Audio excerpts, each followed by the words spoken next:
Hello everyone, my name is Arena, and today, I want to share the story of my mother-in-law, Sara. She is the quintessential nightmare mother-in-law, determined to push me out of her son's life. Did her plan work? No, but she certainly tried. Since you all love mother-in-law stories, I thought my experience might entertain you, and if you ever find yourself in a similar situation, offer some advice. David, my now husband, and I dated for 4 long years. We met through a mutual friend, and the rest is history. He is a wonderful and handsome man. I was surprised to find him single and soon understood why after we started dating. He gave me a small warning saying, "I want you to meet my mom, but I'm not sure how she'll react. It's not about you, Arena, or us. It's her. She doesn't like it when I bring a woman home." Seriously? But you're past 20. Why would she have a problem with that? I asked. Well, I grew up with my mom alone since my father left before I was born. She's fixated on me and gets jealous when another woman comes into my life, he explained. That small warning didn't prepare me for the reality. Sara was a mad woman, and I don't know how to put it politely. When David finally took me to meet her, she didn't talk to me or even look at me during the entire dinner. It was incredibly embarrassing and awkward. David tried to include me in the conversation, but Sara just ignored me and changed the topic. When I asked her something directly, she would stay quiet and only talk to her son, determined to show me my place. David apologized 1,000 times after we left over the phone since he had to drive his mom home. Did I mention he lived with her? Yes, Sara would pull health scare stunts and cry a river whenever he wanted to move out. My poor husband was conditioned to prioritize his mom over everyone else. As our relationship progressed, Sara became even more hostile. She kept telling David to break up with me and resorted to all kinds of manipulation, including blackmail when I asked him to move in with me. I could write a novel about her antics. I endured her horrible behavior because I loved David and he loved me too. Things got worse after we got married. On our wedding day, Sara walked up to me and said, "Don't be so happy, Arena. This marriage will not last a year. I will make sure of it." What? What are you saying, Sara? Who says things like this at a wedding? I asked, shocked. I don't care about your stupid wedding. You will never steal my son away from me. I can promise you that. I will make sure this marriage dissolves, and then I will have my son back where he belongs, she retorted. David loves me, and I love him too. Don't you want your son to be happy, Sara? I pleaded. My son was perfectly happy with me. He didn't need you in his life. I don't care how you managed to trap him, but you won't be here for long. I won't allow some woman to take over my son. I am and will be the only woman in his life. I hope you remember that, she declared. Her words made me cry on my wedding day. As if that wasn't bad enough, she also cut up my wedding veil and threw out my flower bouquet. It was a disaster, but David and I still got married. He tried to get his mom to apologize, but that apology never came. What was worse was that we had to live in Sara's house after the wedding. On our wedding night, I cried to David. I can't do this, David. I love you and really want this marriage to work, but I can't stay here. I can't have Sara in our lives. I'm so sorry for my mother's mistakes, Arena. You know I'm the only one she has. I cannot cut her off. Please understand my situation, he begged. Sara will make my life hell in her house. Can't you see that? I will be miserable here. I already am, I said. I promise I will figure out something about the living arrangements. I won't let you suffer for long. Please just give me some time, David assured me. David kept his promise. Within 3 months, he accepted a job opportunity in another country. The pay was exceptionally good, and he decided to take it. Sara wasn't happy and threw some major tantrums. But she calmed down when David said she could come and visit. He flew out soon, while I was set to join him a month later. Thankfully, during that month, Sara ignored me a lot. She never talked to me and kept to herself. I thought maybe I could have a quiet month before leaving for good and worry about Sara coming later. Fate had other plans. Just a few days before my flight to join my husband, I had a strange feeling when I saw Sara sneak into my room. She thought I wasn't there, but I was actually in my closet with the door half closed, so she couldn't see me. Imagine my surprise when I saw Sara sneak into my room while I was quietly packing my stuff. I stayed silent and observed her. When I saw Sara reach for my bag of documents and take out my passport, I was immediately on alert. She took my passport and happily left the room. I came out of the closet, trying to make sense of what I had seen. I went to the living room and overheard my mother-in-law discussing her evil plan with a friend on the phone. I was shocked to learn what she intended to do with my passport. I quickly went to her room and saw my passport lying in a black pencil case. Something came over me, and I replaced my passport with hers. Then I went back into my room and called David. "Your mother just tried to burn my passport, David. She came into my room and took it, thinking I wasn't there." I overheard her plan while she was telling a friend on the phone. "Whoa, what are you saying, Harina? Mom tried to ruin your passport? This can't be true. Of God, it can't be true." "It is true, David. I wish it wasn't. I have my passport safe with me, but I replaced it with hers. I wanted to give you a heads up about it. My mom can't do this, Harina. I'm sure she'll come back out. Why don't we find out? I will make sure I have proof." In the meantime, I knew David would have a hard time believing the truth. It was his mother after all. I didn't blame him and knew I could prove everything. Sara liked to boast, and she would eventually spill the beans to make me sad. It was only a matter of time. I made some plans and quickly packed my stuff, waiting for an out to leave this place for good. The next morning, Sara seemed to be in a good mood. She was cheerful and kept giving me smirks. I knew this was the time to use her cocky behavior against her. I sat down and said, "Hey Sara, have you seen my passport anywhere? My flight is in 3 days, and I cannot find it anywhere." "Ah, your passport. I think I know where it is," she replied. "Oh really, Sara? Thanks for finding it. I must have misplaced it. Can you give it back to me?" I asked, knowing full well where my passport was. I was just baiting her to spill the truth. Sara took the bait without suspicion. She looked at me and laughed before saying in the meanest voice she could muster, "No, I can't, Arena. I have destroyed your passport so that you cannot live with my son in another country. It has been burned to ashes. Now you will be forced to stay here while I go and help my son build his life there. Things will be just like they were before you came into the picture." "Oh really, Sara? You think it would be that easy to remove me from my husband's life? Have you forgotten that I am not just his girlfriend anymore? I am his wife. Divorces happen to a lot of people, Arena. Not all marriages are meant to last a lifetime. It will be easy for me to get rid of you now. I will be around David a lot while you sit here, unable to do anything. In a few months, I will convince him to leave you, and then there will be nothing holding us back. I won't allow him to bring in worthless people to replace me again."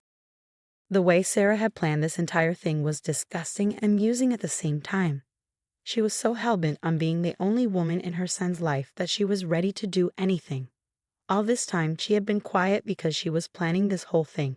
It was impressive how fast she could come up with a plan to destroy my marriage and her son's life. She was confident that her son would listen to her and divorce me straight away.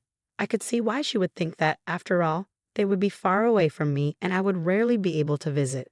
By the time I got my passport back, it would be too late. It was a brilliant plan, but there was a big flaw in it that she didn't consider. So I decided to enlighten her. "That's a nice plan you've got there, Sara. I'm very impressed, but it is not going to work. Sure, you did destroy a passport, but—" "Oh yes, you can always get a new one, but it will take months. I just need a little time to convince my son. After that, no passport will be able to help you." "Why would I need a new passport, Sara? My passport is perfectly capable of doing its job.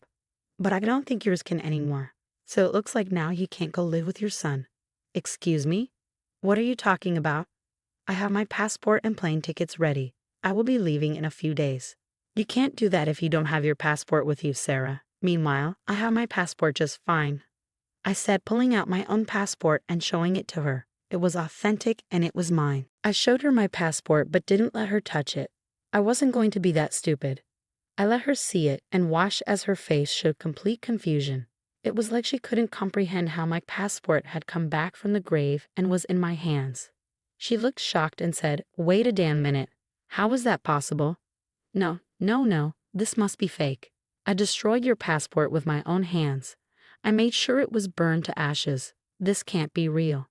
"Unfortunately for you, Sara, my passport is in perfectly good condition. Not a single flame of fire has touched it, but I can't say the same for yours." "What are you talking about, Arena? My passport is also perfectly all right. Wait, I'll get it and show you." Sara went to her room to retrieve her passport. She left in haste and looked confident, but when she came back a few minutes later, she looked panicked and scared. What the hell, Irina? Where is my passport? Did you steal it? This is not funny, Irina. Give me my property back. You can't do this to me. I didn't take your passport, Sara, but I do know what happened to it. Tell me where my passport is. Tell me right now. You burned it with your own hands, Sara. Have you forgotten what happened last night? You took your passport out, put it in the fireplace, and watched it burn. You looked really happy back then. No, that can't be my passport. That's not possible. That can't be mine. I checked. Yes, you checked when you stole my passport and took it to burn, but in your haste, you forgot to check it one more time before throwing it into the fire. Thankfully, I knew what you were up to and quickly swapped my passport with yours. It was easy. You had it right beside mine. Sara looked like I had shot her in the chest. She clutched her chest and appeared about to have a panic attack, and I was in no mood to help her at all. She looked stricken with panic and fear, tears in her eyes, and didn't know what to do. You monster! How could you do this to me? Oh my God, how will I get to my son? Wow, Sara, it's okay for you to destroy my passport, but I'm a monster because I replace it with yours? That's rich coming from you. Also, I don't think you need to worry about joining your son anymore. What? What are you talking about? This is not over. I will get a new passport and tell my son what you have done. I will do everything in my power to make you pay for this. A replacement passport won't do you much good, Sara. I don't think your son will want you to come to his place anymore. David would like to say something on this matter. I picked up my phone and turned up the call volume. Sara thought I would confront her without having a witness. Well, that wasn't going to happen. So I called David and put him on speaker. I also made sure to tell him to mute the call while turning down the call volume so Sara wouldn't know someone was on the phone. It worked wonderfully. Sara went from looking angry to crying when she heard my husband say, "What the hell, Mom? What the hell did you try to do? I just wanted to come see you, and look, your wife has destroyed my passport intentionally. She wants to separate you from me." "Oh no, Mom. That won't work on me anymore. She didn't do anything. You are the one who destroyed the passport, and you are the one who tried to ruin my marriage by separating me from my wife. Although I am surprised to hear that you think you can convince me to leave Irina. I love her, and nothing will make me divorce her." Sara knew she had been caught. She was in a tight spot with no idea how to get out of this situation, so she started to justify her actions. And oh God, her excuses were just hilarious. They just showed how deranged and crazy she was. She started to sob and said, "David, son, you need to understand why I did it. She really does want to separate me from you. Do you remember how happy we were when it was just the two of us? She came and destroyed everything. You moved away to get away from Irina." "No, Mom, I moved away to get away from you. Everything was perfect until you started to mess up my marriage and tried to kick Irina out of my life. I told you multiple times that I am happy with her, but your selfishness didn't let you choose your son's happiness over yours. What kind of a mother are you?" "David, don't say that, dear. You're breaking your poor mother's heart. Irina is poisoning you against me. Irina has been nothing but patient with you. You don't get to blame your evil deeds on my innocent wife. God, I don't know how you could do this to your own son. You know what? I don't even care anymore. Irina is right. I don't want you to come here. If you do, I will throw you out. I want nothing to do with you anymore." Hearing this, Sara started to bawl. She was slowly becoming uncontrollable while she begged David to forgive her. She was desperate to get back into his good graces and started to make up stories about how I was abusing her at home. David knew that all those stories were lies and said so himself. My dear mother-in-law kept crying and pleading with David not to do this to her. Meanwhile, my friends arrived at the door, ready to move my packed stuff to their house. There was no way I would stay with Sara any longer. I would be gone that day itself. They started to haul my stuff into their trucks while Sara continued to bawl in front of the phone. Finally, David said, "Irina, do you have your stuff out of the house?" "Yes, I do, David. Don't worry, your mother will not be able to destroy anything of mine anymore." "Good. Now go with your friends and stay there till your flight. Leave Mom be and don't entertain her anymore. I'm hanging up. Call me when you are out of the house." Sara heard our interaction and started to panic again. She looked like the deranged woman she was. She said to David on the phone, David, son, please don't do this. Don't abandon me here. Please forgive me. Stop, Mom. Just stop. I don't want to listen to you anymore. Lose my number, Mom. I don't want to see you or hear from you again. I will be blocking your number on all forms of communication. Arena will do the same, so don't try to harass her. David, please don't do that. I can't even reach you anymore. I can't clutch your feet and beg. Please don't shut me out. Let's talk this through. We have done plenty of talking before, Mom. Not anymore. You are an independent woman who can live without your son, and I am an independent man who can live without his mom. We don't need to be in touch anymore. Don't bother. David said that and ended the call. Sara panicked and ran to her own phone to try and call him. We took that opportunity to run for the hills. We all got into the truck and drove far, far away from Sara and her craziness. I called David on my way and he picked up instantly. I'm out of the house, David. I'm safe. Don't worry.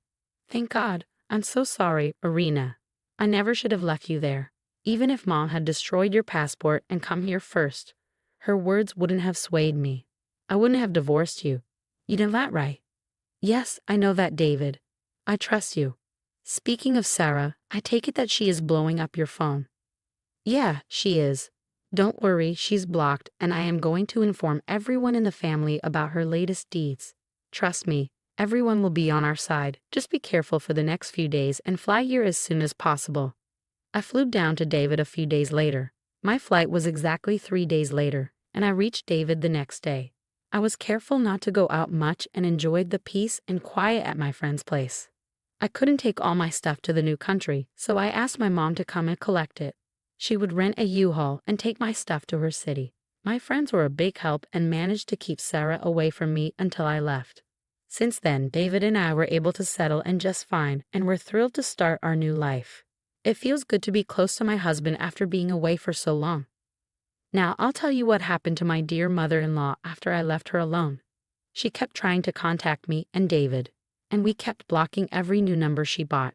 The extended family was already informed about her obnoxious behavior, and they all cut her off. I don't blame them. Who would want to keep in touch with a psycho like that anyway? Sara filed for a replacement passport and came to our country, but she doesn't know our address, so it was a waste of time. She did show up at David's workplace and was escorted out by security. She threw such a big tantrum that the cops were called, and she was promptly sent back to her country. She won't ever get a visa here again, so we will be free from Sara for a very long time.